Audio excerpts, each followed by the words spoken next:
Bangla cinema প্রেমী দর্শকদের জন্য দারুণ একটা সুখবর নিয়ে আসলাম। ইতিমধ্যেই তোমরা কিন্তু জেনে গেছো যে আমাদের জিল্লু অর্থাৎ আমাদের শ্যাম ভট্টাচার্য ইতিমধ্যেই কিন্তু রায়ান রাফি তাকে ফোন করেছে এবং ফোন করে তার সঙ্গে কনফার্ম করেছে যে আগামী যে শাকিব খানের যে নেক্সট সিনেমাটা তাণ্ডবে কিন্তু থাকতেছে শ্যাম ভট্টাচার্য। অর্থাৎ শ্যাম ভট্টাচার্যের জন্য আলাদাভাবে একটা তোমার ক্যারেক্টার সৃষ্টি করেছেন রায়ান রাফি।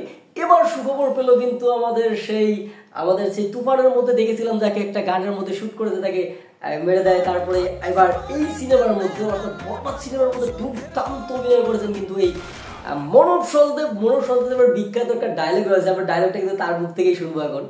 আরিয়ান মির্জা আমার মুখে মইটা দিছে।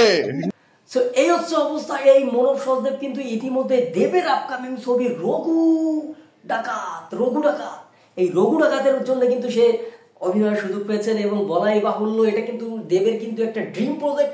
আর এই ড্রিম প্রজেক্টে অভিনয় করা মানেই কিন্তু সে অল ইন্ডিয়ার মধ্যে তার একটা স্থান করে নেওয়া। যাই হোক, এজন্য কিন্তু এই আমাদের মনোজ সহদেব কিন্তু আমাদের শাকিব খানকে ব্যাপকভাবে ধন্যবাদ দিয়েছেন, অর্থাৎ তার প্রতি কৃতজ্ঞতা জ্ঞাপন করেছেন। আমরা এর আগেও দেখেছি ইদিকা পাল কিন্তু শাকিব খানের সংস্পর্শে এসে কিন্তু আজকে এত বড় একটা স্টার হয়ে গেছেন, একটা সুপারস্টার নায়িকা হয়ে গেছেন। সো এই হচ্ছে অবস্থা। আমাদের শাকিব খান হচ্ছে খরস্পত, তার সংস্পর্শে যেই আসবে সেই কিন্তু হয়ে যাবে সুপারস্টার, সেই কিন্তু হয়ে যাবে খ্যাতিমান। সো এই ছিল আজকের নিউজ আপডেট। আজকের মতো নিউজ আপডেট, নতুন নতুন খবরাখবর, সিনেমা রিলেটেড যত খবরাখবর আপনারা যদি সবার আগে পেতে চান তাহলে আমার চ্যানেলটিকে দ্রুত সাবস্ক্রাইব করে রাখবেন। ধন্যবাদ।